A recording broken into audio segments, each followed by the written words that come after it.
Good afternoon, team. Chief Walker here, coming to you from my office here at Langley Air Force Base. I hope this video finds you all doing well. The last time you saw me on video, I was with the boss and we were talking about resiliency. And we did a video for the Resilience Tactical Pause, which was overwhelmingly a great success.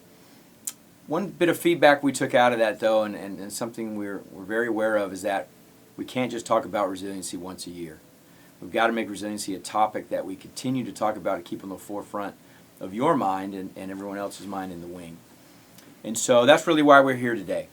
I think there's no better way to talk about resiliency than to see resilience skills in action. And that's why we're here. I want to introduce you to a new friend of mine, Staff Sergeant Ben Murphree. Welcome, Ben. Thanks, Chief. Ben is here today. He's got a great story, and he's shown a lot of courage in wanting to share with us how he has used some resiliency skills in his life. Tell me about your worst day. So hands down, my worst day, day that I was at my lowest in regards to my mental health goes, was actually in tech school. For a few months, I had been dealing with depression, suicidal ideations, and stuff like that. And there was one morning walking on my way to school where I almost followed through and actually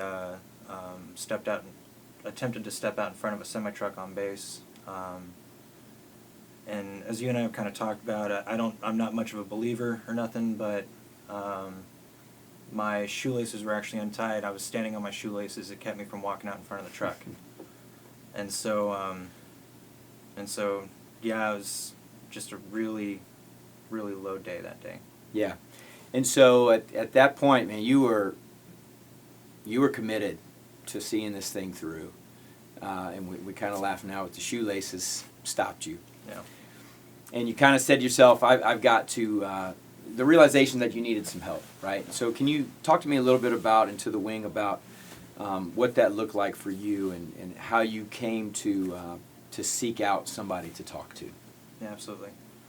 So actually that morning that I attempted, I was on my way back into class after being out for about a month and a half.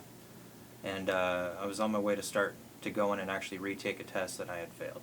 Mm-hmm. And so I had sat down to take the test, and they always go through the whole process of asking and making sure that everything's okay and you're actually good to go for taking the test and everything like that. And I sat there and kind of came to the realization what had actually happened that morning, and pulled the instructor out in the hallway and just flat out told him, I was like, listen, I just tried to kill myself. Yeah.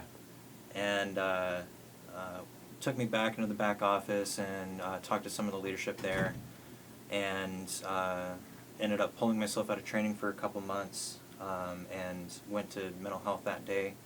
Saw mental health probably about 2-3 times a week for probably the first 2 or 3 weeks I was out, and then started gradually working my way back down to about once a week. Yeah. But they had me on like details or something like that and doing it. Sure.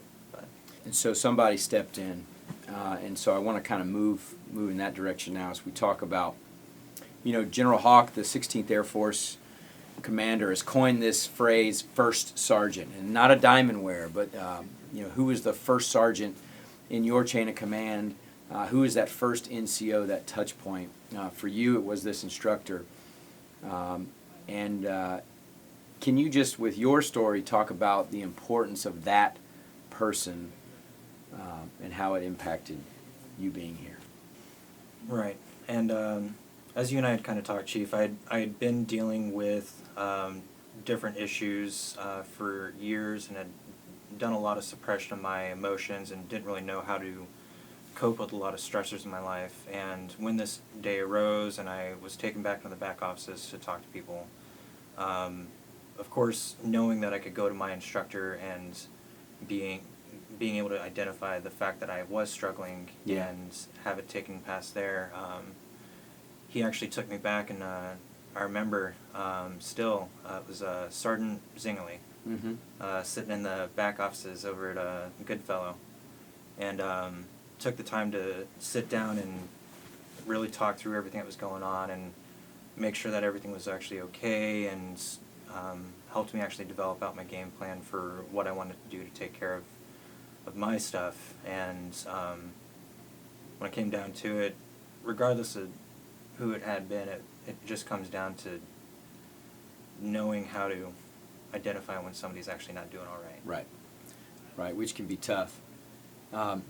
You know, you kind of alluded to it just now, and something I think that's important in your story to talk about, because I think it affects a lot of our folks, and I think it's something we don't always recognize. But talk a little bit about really the genesis of some of these problems. We like to think of this, we couch this stuff as Air Force problems, right? The Air Force is dealing with mental health, and our airmen are dealing with things, but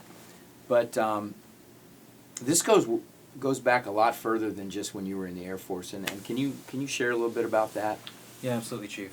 A lot of it really started back in high school, where I kind of had a hard time making friends my own age. I got along better with my teachers than I did any of my other classmates. Yeah. And that kind of put me on the outside of a lot of social circles, and it carried through a lot to even my years after high school, and not really being able to make a whole lot of connections with people. And at that point I was starting to develop a lot of signs of depression, and would lock myself away in my room. And then getting into the Air Force, I had spent a year doing EOD and failed out at EOD, and it was just one thing after another that just building on itself, and just I was pretty much just convincing myself that I wasn't worth it and that nobody cared. Yeah.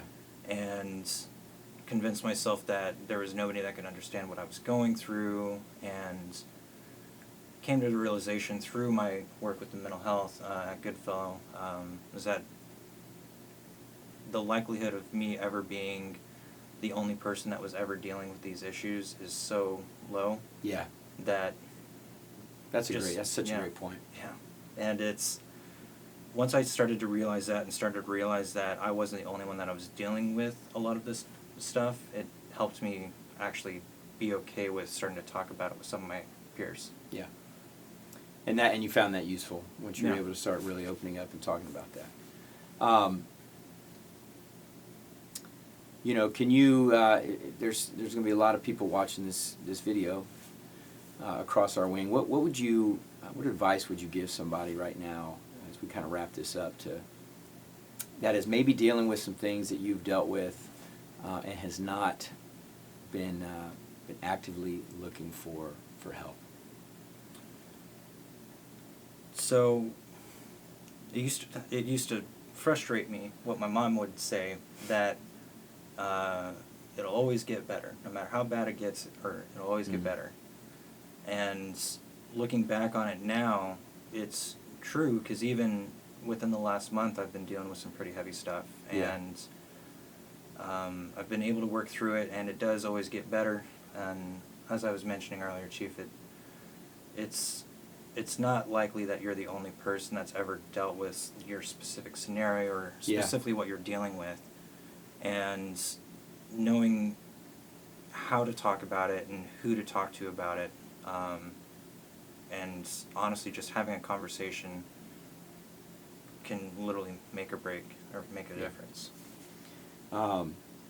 There's a lot of great stuff in there, and you talk about connections and getting that help, and I don't think we can talk about it enough. I want to say thank you for sharing your story. It takes a lot of courage to sit here, right, in my office, and with a camera in front of you, and telling the whole wing what Ben Murphree has been through, but how you've come out on the other side, and I just think it's hugely valuable, and so thank you for doing that. Yeah, you got it, Chief.